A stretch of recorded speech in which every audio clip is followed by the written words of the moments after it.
ನಾವು ಇಷ್ಟು ದಿವಸ ಬರೇ ಆ ಸಿನಿಮಾ ಈ ಸಿನಿಮಾದ ರೀಲ್ ಹೀರೋಗಳಿಗೆ ಪ್ರದರ್ಶನ ಇತ್ತು. ಇವತ್ತು ರಿಯಲ್ ಹೀರೋಗಳು ನಿಮ್ಮ ಎದುರಿಗೆ ಕುಂತಾರೆಲ್ಲ, ರಿಯಲ್ ಹೀರೋಗಳು ಅವರೆಲ್ಲ. ಮತ್ತು ಅವರೆಲ್ಲ ವಿಶ್ವದ ಮೂಲೆ ಮೂಲೆಗಳಲ್ಲಿದ್ದರೂ ಸಹಿತ ಇಂದು ಭಾರತವನ್ನು ಎದೆ ತುಂಬಿಕೊಂಡರಲ್ಲ.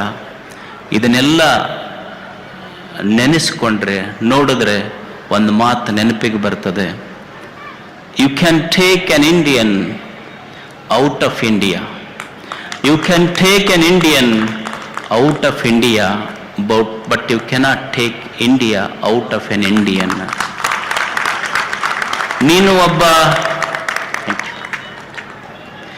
ನೀವು ಒಬ್ಬ ಭಾರತೀಯನನ್ನ ಭಾರತ ದೇಶದಿಂದ ಹೊರಗೆ ತಗೊಂಡು ಹೋಗಬಹುದೇ ಹೊರತು ಭಾರತವನ್ನ ಭಾರತೀಯನ ಎದೆಯಿಂದ ಹೊರಗೆ ಹಾಕಲಿಕ್ಕೆ ಸಾಧ್ಯ ಇಲ್ಲ ಅನ್ನೋದಕ್ಕೆ ಆ ಸಾಧಕರ ಸಾಕ್ಷಿ. ಇವತ್ತು ಅವರೆಲ್ಲರನ್ನ ಕೂಡಿಸಿಕೊಂಡು ಇಂದು ಇಲ್ಲಿ ಭಾರತೀಯ ಸಾಂಸ್ಕೃತಿಕ ಉತ್ಸವ ನಡೆದಿದೆ.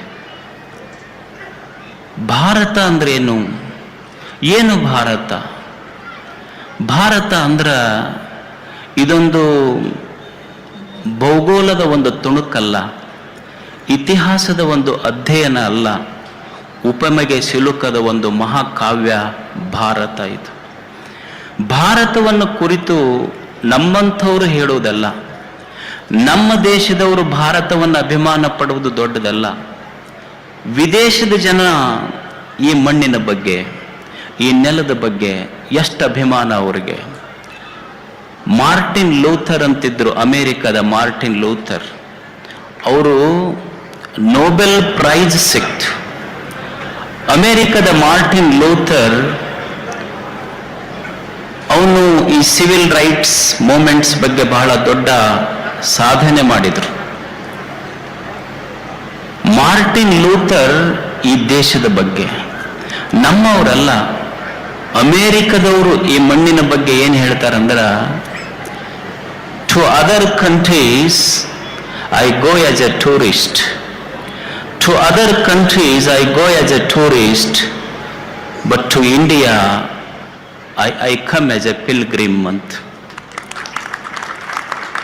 ನನಗೆ ಬೇರೆ ದೇಶಗಳು ಅಂದರೆ ಸುಮ್ಮನೆ ಪ್ರವಾಸಿಯ ತಾಣ ಅಷ್ಟೇ, ಭಾರತ ಅಂದರೆ ನನಗೆ ಪಂಚ ಪ್ರಾಣ ಅಂತ ಅಮೆರಿಕದವ್ರು ಹೇಳ್ತಾರೆ ಈ ಮಾತನ್ನು.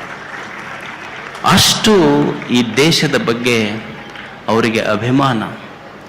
ಇದು ಎಂಥ ಸಂಸ್ಕೃತಿ, ಇದು ಭಾರತದ ಸಂಸ್ಕೃತಿ. ಕಾಲೇ ವರ್ಷತು ಪರ್ಜನ್ಯ ಪೃಥ್ವೀ ಸಸ್ಯಶಾಲಿನಿ ದೇಶೋ ಅಯಂ ಕ್ಷೋಭರಹಿತಃ ಸಜ್ಜನ ಸಂತು ಸುಖಿನಃ.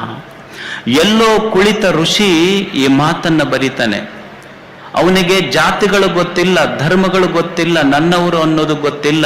ಎಲ್ಲೋ ನದಿಯ ದಂಡೆಯಲ್ಲಿ ತಪಸ್ಸನ್ನಾಚರಣೆ ಮಾಡುತ್ತಾ ಕುಳಿತ ಋಷಿ ಬೆಳಿಗ್ಗೆ ಎದ್ದು ಕಣ್ಣು ಮುಚ್ಚಿ ಮಾಡುವ ಮೊದಲ ಪ್ರಾರ್ಥನೆ ಅಂದ್ರೆ ಕಾಲೇ ವರ್ಷತು ಪರ್ಜನ್ಯ ಪೃಥ್ವಿ ಸಸ್ಯಶಾಲಿನಿ. ಕಾಲ ಕಾಲಕ್ಕೆ ಮಳೆ ಬೀಳ್ತಿರ್ಬೇಕು. ತಾಯಿ ಮಳೆ ಬಂದ ಮೇಲೆ ಈ ಇಳೆಯೆಲ್ಲ ಹಸಿರುಡಿಗೆಯನ್ನುಡಬೇಕು. ಪೃಥ್ವಿ ಸಸ್ಯಶಾಲಿನಿ ದೇಶೋ ಅಯಂ ಕ್ಷೋಭರಹಿತಃ. ನನ್ನ ಭಾರತ ದೇಶ ಹೇಗಿರಬೇಕು ಅಂದ್ರೆ ಇಲ್ಲಿ ಬರಬಾರದು ನನ್ನ ದೇಶಕ್ಕೆ. ಅನ್ನದ ಬರ ಅಲ್ಲ, ಅನ್ನದಿಂದ ಬರಬರಬಾರದು, ಅಕ್ಷರದಿಂದ ಬರಬರಬಾರದು, ಜ್ಞಾನದಿಂದ ಬರಬರಬಾರದು. ಯಾವುದರಿಂದ ಬರದೇ ಇರುವಂಥ ಸುಭಿಕ್ಷೆಯ ನಾಡು ಭಾರತ ಆಗಲಿ ಅಂತ ಎಲ್ಲೋ ಕುಳಿತ ಋಷಿ ಪ್ರಾರ್ಥನೆ ಮಾಡ್ತಾನೆ ತನ್ನ ದೇಶದ ಬಗ್ಗೆ. ಇದು ನನ್ನ ದೇಶ. ಇದು 12ನೇ ಶತಮಾನದ ಶರಣೆ, ಸಾಲಿ ಕಲಿಯದ ಒಬ್ಬ ಶರಣೆ ಲಕ್ಕಮ್ಮ. ಈ ನೆಲದಲ್ಲಿ ಅಂಥ ಸಂಸ್ಕೃತಿ ಹುಟ್ಟಿತು. ಆಕೆಯ ಕಾಯಕ 12ನೇ ಶತಮಾನದಲ್ಲಿ ದಾರಿಯಲ್ಲಿ ಕಸ ಹೊಡೆಯುವ ಕಾಯಕ ಆಕೆದು. ಮುನ್ಸಿಪಾಲಿಟಿ ಅಂತೀವಲ್ಲ ಈಗ ನಾವು, ಈಗ ಮುನ್ಸಿಪಾಲಿಟಿ ಅದ. ಅವಾಗೆಲ್ಲ ಬರೇ ಮನಸ್ಸಿನ ಪಾರ್ಟಿ ಇದ್ದು ಅದಕ್ಕೆ ಶರಣರಾದ್ರೆ, ಈಗ ಬರೇ ಮುನ್ಸಿಪಾಲಿಟಿ ಇರು. ರಸ್ತೆಯಲ್ಲಿ ಕಸ ಹೊಡೆಯುವ ಲಕ್ಕಮ್ಮ, ಕಸ ಹೊಡೆಯುವ ಕಾಯಕದ ಲಕ್ಕಮ್ಮ ಹೇಳ್ತಾಳೆ, ಈ ನೆಲದೊಳಗೆ ಎಂಥ ಸಂಸ್ಕೃತಿ ಈಗಲ್ಲ. 12ನೇ ಶತಮಾನದಲ್ಲಿ ಸಾಲಿ ಕಲಿಯದ ಹೆಣ್ಮಗಳು ನೇಮ ಪೂಜೆ ಅಂತ ಯಾವುದಕ್ಕೆ ಕರಿಬೇಕು, ನೇಮ ಅಂತ ಯಾವುದಕ್ಕೆ ಅನ್ನಬೇಕು ಅಂದ್ರೆ ಆಕೆ ಅಂತಾಳೆ, ನೇಮ ಅಂದ್ರ ಮಂತ್ರ ತಂತ್ರಗಳು ನೇಮವಲ್ಲ, ಧೂಪ ದೀಪ ಆರತಿಗಳು ನೇಮವಲ್ಲ. ಮತ್ತು ಹಾಗಾದ್ರೆ ಯಾವುದು ನೇಮ? ಮಂತ್ರ ತಂತ್ರಗಳು ನೇಮವಲ್ಲ, ಧೂಪ ದೀಪದ ಆರತಿಗಳು ನೇಮವಲ್ಲ, ಅರ್ಚನೆ ಪೂಜನೆ ನೇಮವಲ್ಲ.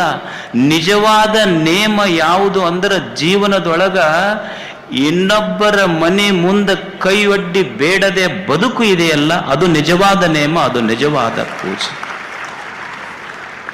ಪರಧನ ಪರಸ್ತ್ರೀ ಪರದೈವಕ್ಕೆರಗ ದಿಪ್ಪುದೇ ಶಂಭ ಜಕ್ಕೇಶ್ವರನಲ್ಲಿ ನಿಜ ನೇಮ ಕಾಣಿರು. ಏನ ಮಾತುಗಳು, ಸತ್ಯಕ್ಕನ ಮಾತೆಷ್ಟು ಅದ್ಭುತ. ಸಾಲಿ ಕಲಿಲಾರ್ದ ಹೆಣ್ಮಗಳು ಹಿಡಿದಿದ್ದು, ಸಾಲಿ ಕಲ್ತವ್ರಲ್ಲ. ಸಾಲಿ ಕಲ್ತವ್ರ ಮಾತುಗಳು ಬೇರೆ ಇರ್ತಾವ, ಸಾಲಿ ಕಲ್ತವ್ರ ಮಾತೇ ಬೇರೆ. ಸಾಲಿ ಕಲಿಲಾರ್ದ ಹೆಣ್ಮಗಳು. ನೀವು ಮುಂದೆ ಮತ್ತೆ ಬರ್ರಿ, ಈ ನೆಲದ ಕವಿ ಹೇಳ್ತಾನೆ, ಯಾರಾದರೂ ನೀರಡಿಸಿ ನಿನ್ನ ಮನೆ ಮುಂದೆ ಬಂದು ನಿಂತ್ರ ಅವ್ರ ಜಾತಿ ನೋಡಬೇಡೋ. ನೀರಡಿಸಿ ಬಂದ ಸಹೋದರನಿಗೆ ನೀರನ್ನು ಕೊಡಲು ಮನು ಧರ್ಮ ಶಾಸ್ತ್ರವನ್ನೇ ಗೋಗೆರೆಯಬೇಕೇನು? ನಿನ್ನ ಮನೆ ಮುಂದೆ ಹೊಟ್ಟೆ ಹಸ್ತೈತಂತ ಒಬ್ಬ ವ್ಯಕ್ತಿ ಬಂದು ನಿಂತ್ರ, ನನಗೆ ನೀರಡಿಕೆ ಆಗೈತಂತ ಬಂದು ನಿನ್ನ ಮನೆ ಮುಂದೆ ನಿಂತ್ರ ಅವನ ಜಾತಿ ನೋಡಬೇಡೋ. ಎದೆಯ ಧ್ವನಿಗೂ ಮಿಗಿಲು ಶಾಸ್ತ್ರವಿಹುದೇನೋ. ಜಾತಿಯನ್ನು ನೋಡಿ ಸಮಾಜ ಕಟ್ಟುವುದು ಬೇಡ, ನೀತಿಯ ಮೇಲೆ ಸಮಾಜ ಕಟ್ಟಬೇಕು ಅಂತ ಹೇಳಿದ ನೆಲದ ಸಂಸ್ಕೃತಿ ಇದು, ಭಾರತದ ಸಂಸ್ಕೃತಿ. ಟಾಟಾ, ಒಮ್ಮೆ ಸಚಿನ್ ತೆಂಡೂಲ್ಕರ್ ಅವರು ಟಾಟಾ ಅವ್ರಿಗೆ ಭೇಟಿಯಾಗಿದ್ರಂತ. ಅವ್ರು ಕೇಳಿದ್ರಂತ, ಇದು ಎಲ್ಲೋ ಒಂದು ಆರ್ಟಿಕಲ್ನಲ್ಲಿ ಓದ್ತಾ ಇದ್ದೆ ನಾನು. ಟಾಟಾ ಕೇಳಿದ್ರಂತ ಅವರು,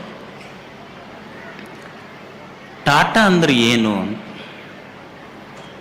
ಅವಾಗ ರತನ್ ಟಾಟಾ ಹೇಳಿದ್ರಂತ, ಟಾಟಾ ಅಂದ್ರೆ ಏನೂ ಅಲ್ಲ ಸಚಿನ್ ಜಿ, ಟಾಟಾ ಅಂದ್ರೆ ಏನೂ ಅಲ್ಲ. ಪ್ರಸಂಗ ಬಂತು ಅಂದ್ರೆ, ಭಾರತ ದೇಶಕ್ಕೆ ಅವಶ್ಯಕತೆ ಇತ್ತು ಅಂದ್ರೆ ನನ್ನ ಇಡೀ ಸಂಪತ್ತನ್ನು ದೇಶಕ್ಕಾಗಿ ಕೊಡುವುದೇ ಇದು ಟಾಟಾನ ಅರ್ಥ ಅಂತ ಹೇಳಿದ್ರಂತ.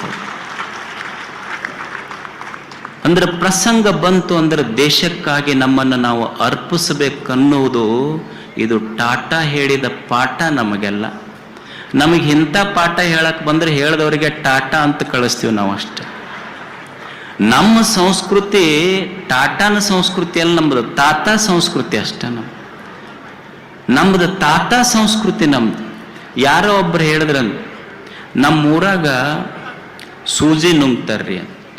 ಇನ್ನೊಬ್ಬ ಹೇಳಿದ, ನೀ ಸೂಜಿ ನುಂಗವ್ರದ್ದು ಏನು ಹೇಳ್ತಿ ಬಾ, ನಮ್ಮೂರಾಗ ಡಬ್ಬಣ ನುಂಗ್ತಾರ. ಇನ್ನೊಬ್ಬ ಒಂದ ಡಬ್ಬಣ ನುಂಗವ್ರದ್ದು ಏನು ಹೇಳ್ತಿ ಬಾ, ನಮ್ಮೂರಾಗ ದೊಡ್ಡ ದೊಡ್ಡ ಹಾವು ನುಂಗ್ತಾರ.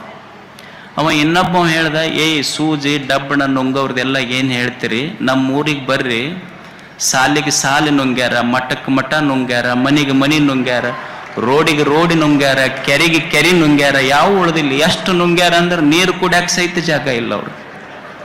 ನಮ್ಮದು ತಾತ ಸಂಸ್ಕೃತಿ, ಆದರೆ ಟಾಟಾನ ಸಂಸ್ಕೃತಿ ಅಷ್ಟು ದೊಡ್ಡ.